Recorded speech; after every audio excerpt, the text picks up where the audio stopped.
안녕하세요. 폭주자 라이더입니다. 평소에 쓰기 힘든 포인트가 있었는데 가령 항공사 포인트 비슷한 거 그걸로 음식을 사고 먹었다 그런 영상을 몇 번 올렸었는데요. 오늘 그 포인트로 산 음식의 마지막입니다. 유통기한이 매우 짧은 음식이었고요. 냉동실에 넣어놨다가 녹여갖고 해먹으니까 그 음식의 맛은 상당히 반감할 것 같은데 어쩔 수 없죠. 오늘은 그 음식을 아직 만들고 있어서 여기가 비어있고요. 좀 이따가 와인과 먹을 때는 그 음식을 갖고 와서 같이 먹을 예정입니다. 어떻게 보면 처리한 음식과 처리한 음식이 뭔가 와인을 생각나게 하는 음식, 그 음식이거든요. 그런 음식을 먹으려면 와인 한잔 하지 않을 수가 없겠죠. 오늘 일요일이고 그러다 보니까 주말에 깨진 흐름을 잡고자 와인 한잔 하도록 하겠습니다.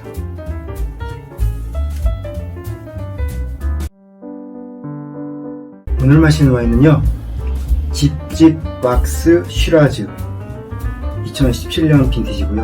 호주 와인입니다. 집집 락스라는 이 와인은 아주 예전에 홈에버가 문을 닫고 홈플러스로 넘어갈 때 되게 싸게 풀렸었거든요. 그때 홈에버에서 재고 처리를 하면서 와인을 되게 싸게 팔았어요. 그때 당시에 이 집집 락스도 싸게 풀렸지만은 와인 평론가 중에 상당히 유명하신 분이죠. 로버트 파커.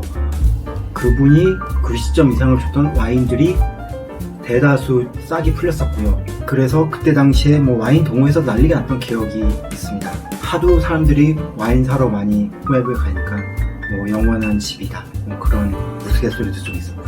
이 와인 처음 따랐을 때 약간 알코올 향이 났고요. 코카콜라 향이 나요. 되게 신기한 향이네. 그러니까 유칼립투스 향이랑 좀 비슷한데 유칼립투스스러우면서도 코카콜라 느낌이 좀 많이 납니다. 되게 스파이시해요.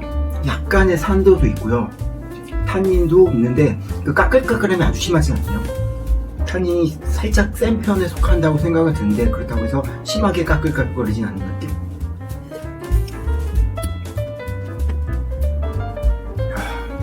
이 잔은 계속 마시면서 느끼고 있는 거고 이 잔은 그냥 따로 넣기만 한 거거든요.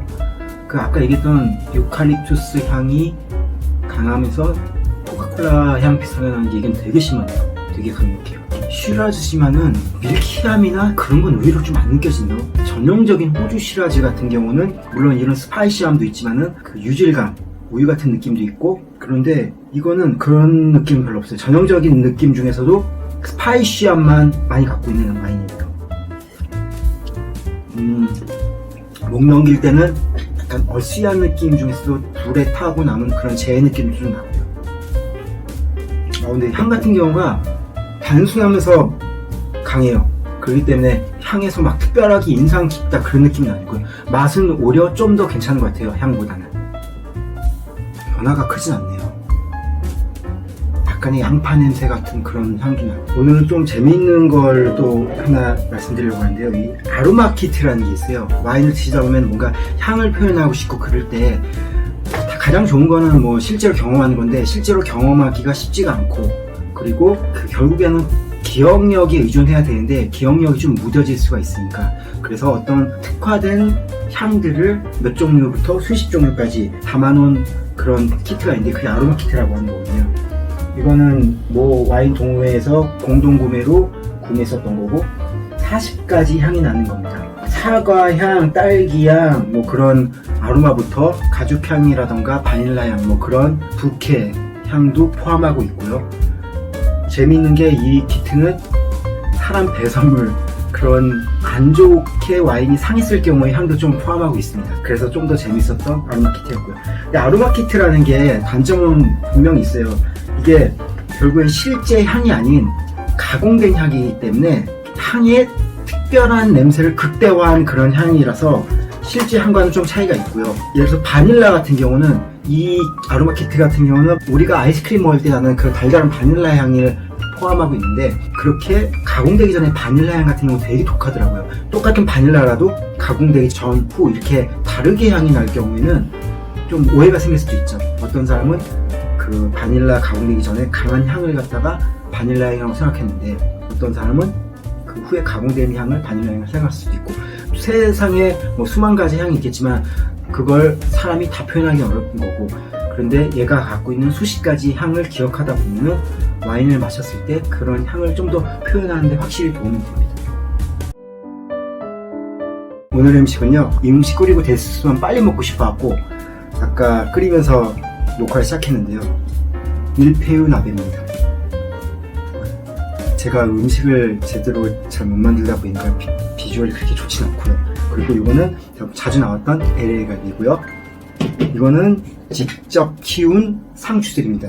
적상추, 그 다음에 일반 상추도 있고요. 다른 상추.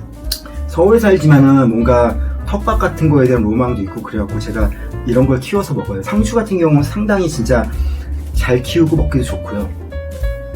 진짜 스파이시하네요. 얘는 바카 향도 좀 올라오고, 그러니까 유칼립투스 향이랑 코카콜라 비슷한 그 향이 대세예요.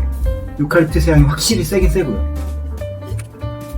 단맛이 끝에 살짝 나긴 하는데 우리가 원하던 그런 슈라제의 단맛은 아닌 것 같고, 그러니까 호주의 전형적인 슈라제 맛을 느끼고 싶다면 약간은 그 방향이 안 맞을 수 있을 것 같아요. 이 와인은요. 시간이 올려갈 때 밀푀유 나베 한번 먹어보겠습니다.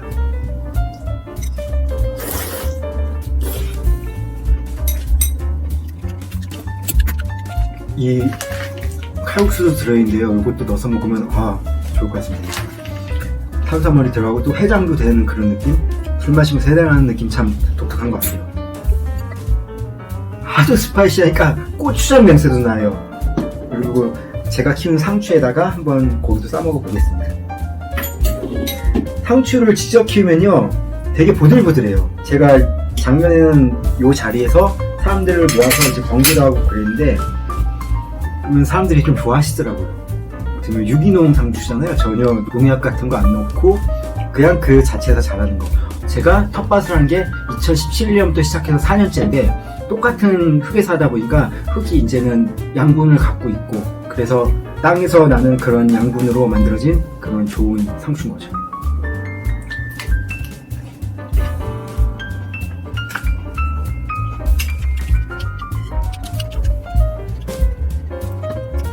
그렇게 표현할 만한 과실이 딱 생각은 안 나네요.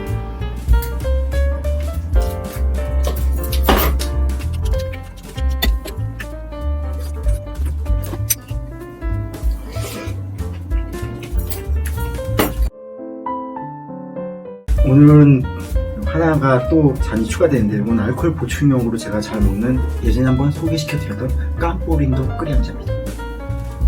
아니, 이 와인에 대해서 사실 얘기하면 안 되죠. 오늘 메인은 이 와인이기 때문에. 근데 너무 사실 좋아요. 깜뽀린도 얘기 잠깐만 할게요.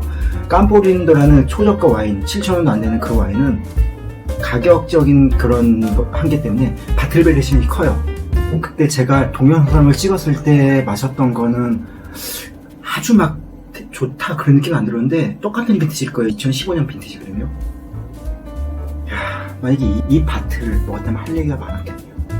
오늘의 음악은요, 호주 밴드예요.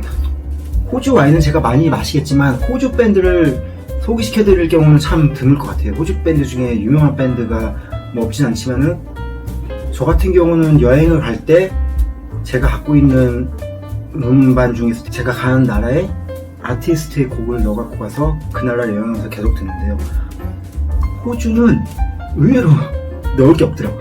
저 같은 경우는 대부분이 메탈 음반들인데 유명한 메탈 밴드가 많지 않아서 그런 것도 있고, 그리고 이상한 게 제가 가진 음반들 중에 호주 밴드 거는 되게 우울한 밴드들이 많았어요. 그래서 호주에 여행 갔을 때 좀 신나게 들을 수 있는 만한 메탈 음악은 별로 없었던 기억이 납니다. 데드캔디스라는 밴드는 메탈 음악은 아니에요. 락 음악은 아니고 그 다크웨이브, 다크 앰비언트 그쪽으로 분류하는 밴드인데, 음악이 되게 다양해요. 어떤 음악은 중동풍의 음악이라던가 아니면은 토속적인 멜로디 그런 걸 사용하는 곡도 있는 반면, 제가 오늘 소개시켜드릴 곡인 Summoning of the Muse라는 이 곡은 되게 우울해요. 정말 처참하다는 느낌이 들 정도로, 저도 한번 이 녹화가 끝나면 가사도 한번 찾아보겠습니다. 어떤 가사길래 이렇게까지 처참하고 우울한 곡인가. 데드캔디스라는 밴드는 리사 제라드라는 여성 보컬리스트랑 그 다음에 주로 기타랑 연주를 맡고 있는 브렌단 페리 두 분이 주축이 돼서 활동하고 있는 밴드고요. 1981년도에 결성이 되고요. 1998년도에 해체를 하고요. 그랬다가 13년 만인 2011년에 다시 재결합해서 지금도 활동하고 있다고 합니다. 세계의 수많은 다크웨이브 뮤지션들이 영향받은 밴드를 거론할 때 이 데드 캔 댄스라는 밴드를 거론하는 경우가 상당히 많아요.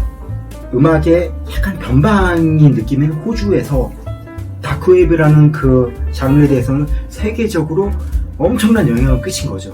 오늘도 이 데드 캔 댄스의 서머닝 오브 더 뮤즈라는 곡은 원본글에 제가 링크 걸어드리겠습니다.